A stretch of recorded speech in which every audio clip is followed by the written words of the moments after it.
नमस्कार। अमन study point पर आप लोगों का हार्दिक स्वागत है। आज से UP triple S C PET R O A R O इन सब के लिए टेस्ट की शुरुआत हो रही है। जीएस और हिंदी का कंप्लीट टेस्ट डेली आपको एक वीडियो के रूप में मिलेगा। आज का पहला टेस्ट जीएस से संबंधित है और इसमें UP triple S C PET के सिलेबस के अनुसार से क्वेश्चनों की संख्या भी दी गई है। जैसे उसमें लिखा गया है कि इतिहास और राष्ट्रीय आंदोलन दोनों मिला के 5-5 क्वेश्चन यानी 10 क्वेश्चन आएंगे। तो हमारे टेस्ट में भी इसके 10 क्वेश्चन हैं। 5 क्वेश्चन आपको ज्योग्राफी के, 5 पॉलिटी के, 5 इकोनॉमी के, यानी कुल मिला के सेम टू सेम वैसा ही टेस्ट होगा जैसे आपको पेपर में देना है। ओके, तो जीएस का अलग टेस्ट होगा, हिंदी का अलग टेस्ट होगा।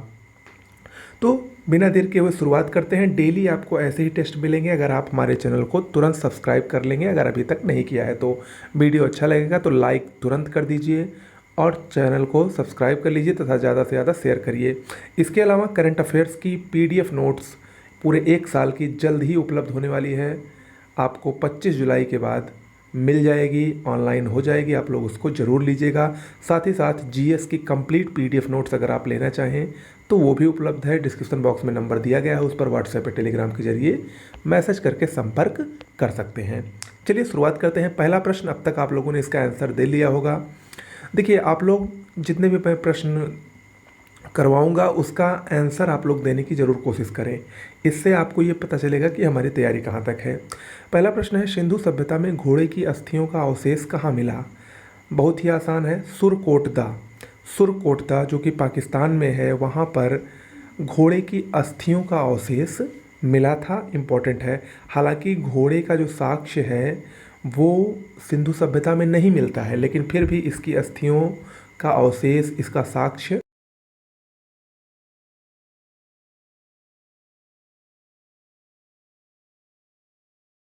क्यों है?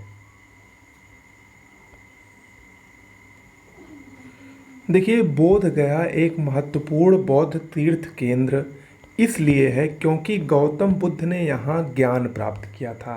ओके, गौतम बुद्ध जिसको महात्मा बुद्ध कहा जाता था, उन्होंने बोध गया में ही पीपल वृक्ष के नीचे ज्ञान की प्राप्ति उनको हुई थी और इसी के बाद वो महात्मा बुद्ध कहलाए थे। यहाँ पर नीचे तीसरा जो ऑप्शन है वो भी लोगों को कंफ्यूज कर सकता है, लेकिन इसमें मैं आपको बता दूं कि गौतम बुद्ध ने ज्ञान प्राप्त करने के बाद जो पहला उपदेश दिया था वो सारनाथ में दिया था, जिसको ऋषि पत्तनम भी कहा जाता है या मृगदाव भी कहा जाता है। ओके, तो ज्ञान की प्राप्ति बोध गया में हुई थी, या उसको गया कहा जाता था पहले, और जब इनको वहीं पर ज्ञान की प्राप्ति हुई तो वो स्थान बोध गया कहलाया। ओके, लेकिन इन्होंने ज्ञान प्राप्ति के बाद पहला उपदेश सारनाथ में दिया था। ओके, इसके बाद अगला प्रश्न है, अशोक के कौन से शिलालेख में ब्राह्मी लिपि का प्रयोग नहीं किया गया था? देखिए, अशोक के अधिकतर अभिलेख ब्राह्मी लिपि में है, सिवाय 2 अभिलेखों को छोड़कर, मानसेहरा अभिलेख और शाहबाजगढ़ी अभिलेख। ये दोनों खरोष्ठी लिपि में लिखे गए हैं, बाकी शेष ब्राह्मी लिपि में लिखे गए हैं, तो इसमें ऑप्शन बी सही होगा। अगला, हल्दी घाटी का युद्ध सन 1576 में किनके बीच लड़ा गया था? हल्दी घाटी का युद्ध 1576 में महाराणा प्रताप और अकबर के बीच में लड़ा गया था। वास्तविक रूप से ये अकबर के सेनापति मान सिंह के बीच में और महाराणा प्रताप के बीच में लड़ा गया था। ओके, ऑप्शन बी इसमें सही होगा। इसमें मुगलों की विजय हुई थी, यानी अकबर की विजय हुई थी और महाराणा प्रताप की पराजय हुई थी। अगला, किस सिख गुरु ने आदि ग्रंथ संकलित किया है? आदि ग्रंथ सिखों का एक पवित्र ग्रंथ है। इसको गुरु अर्जुन देव ने किया था। ओके, ऑप्शन सी सही होगा।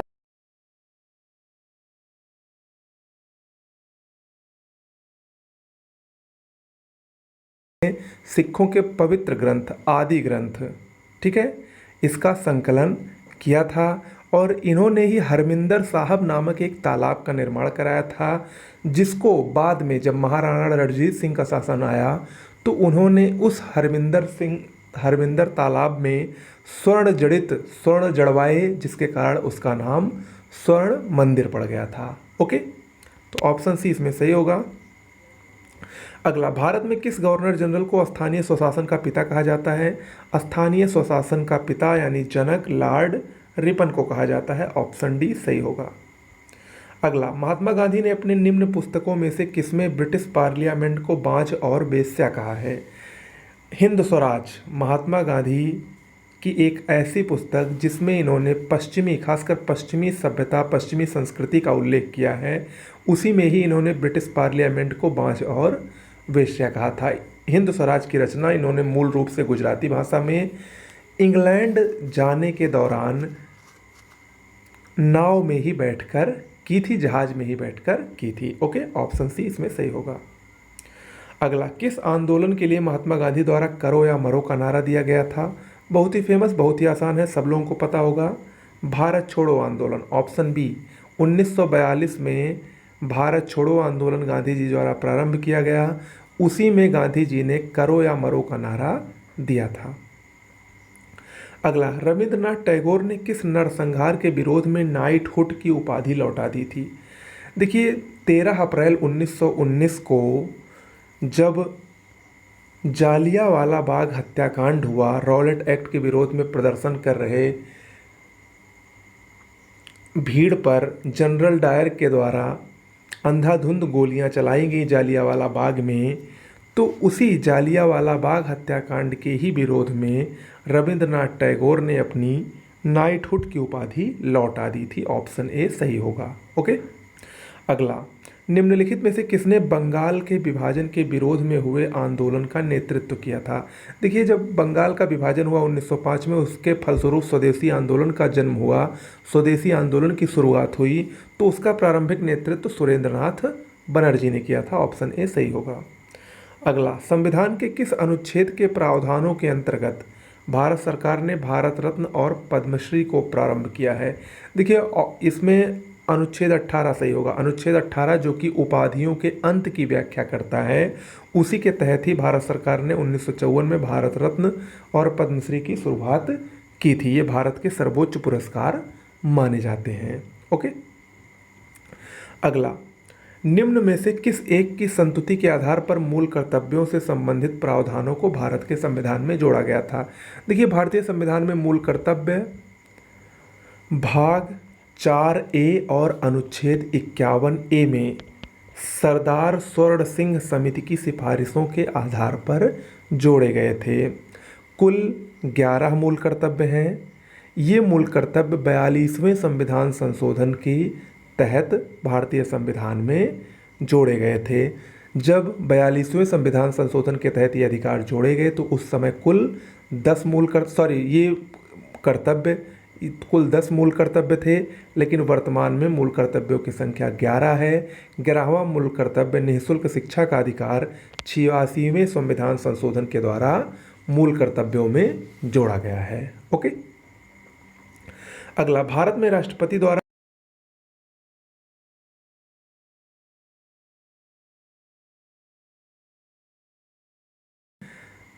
राज्यसभा में कर सकता है। ये विभिन्न क्षेत्रों से आते हैं, कला, सहकारिता और समाज सेवा इत्यादि से कुल 12 सदस्यों को राष्ट्रपति मनोनीत कर सकता है। अगला, भारतीय संविधान का कौन सा अनुच्छेद यह कहता है कि प्रधानमंत्री की नियुक्ति राष्ट्रपति द्वारा की जाएगी? ऑप्शन सी सही होगा। अनुच्छेद 75(1), इसमें प्रधानमंत्री की नियुक्ति राष्ट्रपति करेगा और मंत्रियों की भी नियुक्ति प्रधानमंत्री के विचार विमर्श के बाद राष्ट्रपति के द्वारा ही की जाएगी, ऐसा अनुच्छेद 75(1) में प्रावधान है। तो ऑप्शन सी इसमें सही होगा। अगला, भारत के संविधान के किस संशोधन अधिनियम ने पंचायती राज को एक संवैधानिक निकाय बनाया? देखिए, पंचायती राज 1992 के 73वें संशोधन अधिनियम के द्वारा एक संवैधानिक निकाय बना था। ये इंपॉर्टेंट है, ऑप्शन ए सही होगा। देखिए, लोग 73वें और 74वें में कन्फ्यूज हो जाएंगे, तो 73वां पंचायती राज से संबंधित है और 74वां नगर पालिका से संबंधित है। अगला, अब भूगोल के क्वेश्चन पर आते हैं। कर्क रेखा निम्न में से किन राज्यों से गुजरती है? कर्क रेखा भारत के कुल 8 राज्यों से गुजरती है। 8 राज्य कौन कौन से हैं? अगर हम पश्चिम से पूरब की तरफ चलें तो सबसे पहले गुजरात, राजस्थान, मध्य प्रदेश, झारखंड, छत्तीसगढ़, पश्चिम बंगाल, ओडिशा, त्रिपुरा और मिजोरम। ठीक है, तो यानी गुजरात से होकर जाती है, झारखंड से और मिजोरम से, असम से होकर कर्क रेखा नहीं गुजरती है, यानी 1, 2 और 4 सही होगा, ऑप्शन सी इसमें सही होगा। ओके, अगला, निम्नलिखित स्थानों में से किसे एमराल्ड द्वीप समूह के नाम से जाना जाता है? देखिए, बंगाल की खाड़ी में स्थित अंडमान और निकोबार द्वीप समूह को ही एमराल्ड द्वीप समूह के नाम से जाना जाता है, ऑप्शन ए सही है। अगला, काबिनी, हेमवती और अमरावती किस नदी की सहायक नदियां हैं? मोस्ट इंपॉर्टेंट है। देखिए, कर्नाटक में एक है ब्रह्मगिरी पहाड़ी, वहीं से एक नदी का उद्गम होता है जिसका नाम है कावेरी नदी। इसी नदी की सहायक नदियां काबिनी, हेमवती और अमरावती हैं। कावेरी नदी को दक्षिण भारत की गंगा कहा जाता है। जैसे उत्तर भारत में गंगा का अपना धार्मिक महत्व है, उसी प्रकार दक्षिण भारत में कावेरी का अपना धार्मिक महत्व है, इसीलिए इसको दक्षिण भारत की गंगा कहा जाता है। इसके अलावा दक्षिण भारत की सभी नदियों में कावेरी नदी ही एकमात्र ऐसी नदी है जो वर्षवाहिनी है, यानी वर्ष भर इसमें जल रहता है, और बाकी शेष चाहे गोदावरी हो या कृष्णा हो, ये गर्मियों के मौसम में सूख जाती हैं। ओके, अगला, कुडनकुलम परियोजना किस राज्य में है? कुडनकुलम ये नाभिकीय परियोजना है, ये तमिलनाडु में स्थित है, ऑप्शन बी इसमें सही होगा। अगला, डोवर जलसंधि किसको जोड़ती है? डोवर जलसंधि इंग्लिश चैनल और उत्तर सागर को जोड़ती है तथा फ्रांस और यूके को ये अलग करती है। इंपॉर्टेंट है, ऑप्शन सी इसमें सही होगा। अगला, भारतीय अर्थव्यवस्था का मेरुदंड कौन सा क्षेत्र है? देखिए, भारतीय अर्थव्यवस्था में 3 क्षेत्र हैं, प्राथमिक क्षेत्र, द्वितीयक क्षेत्र और तृतीयक क्षेत्र। प्राथमिक क्षेत्र यानी कृषि क्षेत्र ही भारतीय अर्थव्यवस्था का मेरुदंड है। द्वितीयक क्षेत्र यानी उद्योग क्षेत्र और तृतीयक यानी सेवा क्षेत्र। लेकिन वर्तमान में तृतीयक क्षेत्र यानी जो सेवा क्षेत्र है वो सबसे अधिक योगदान भारत की जीडीपी में देता है। अगला, बिटकॉइन क्या है? देखिए, बिटकॉइन डिजिटल मुद्रा का एक रूप है। बिटकॉइन डिजिटल मुद्रा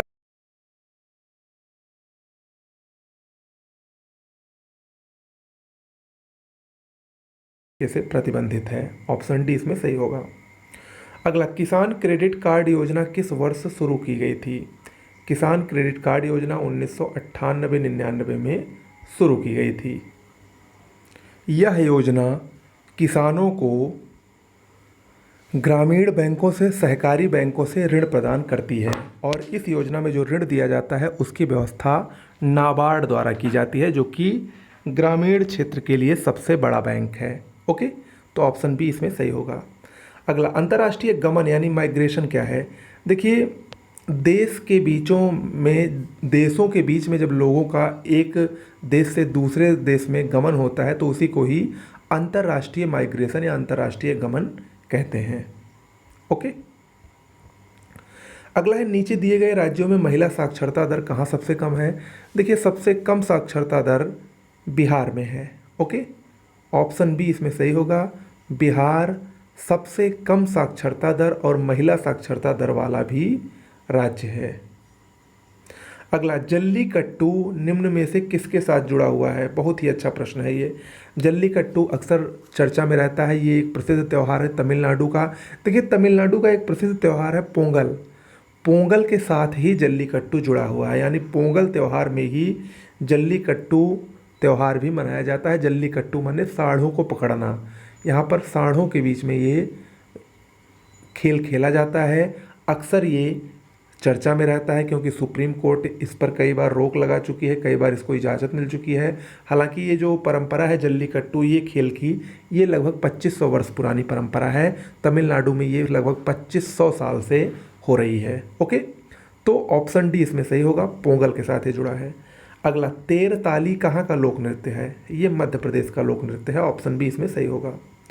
अगला, डॉक्टर भीमराव अंबेडकर संग्रहालय और पुस्तकालय कहाँ स्थित है?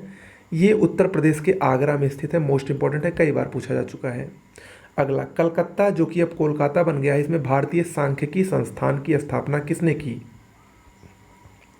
ऑप्शन बी इसमें सही होगा, प्रशांत चंद्र महालनोबिस यानी पीसी महालनोबिस ने भारतीय सांख्यिकी संस्थान की स्थापना कलकत्ता में की थी।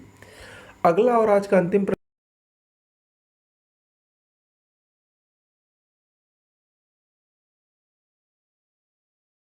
ओके, तो आज इतना ही करते हैं। आप लोगों ने इन 30 प्रश्नों में से लगभग कितने सही किया है कमेंट बॉक्स में लिखकर ज़रूर बताएं। इसके अलावा धीरे धीरे आपको प्रश्नों की संख्या भी बढ़ी हुई मिलेगी, प्रश्न और भी अच्छे अच्छे आएंगे।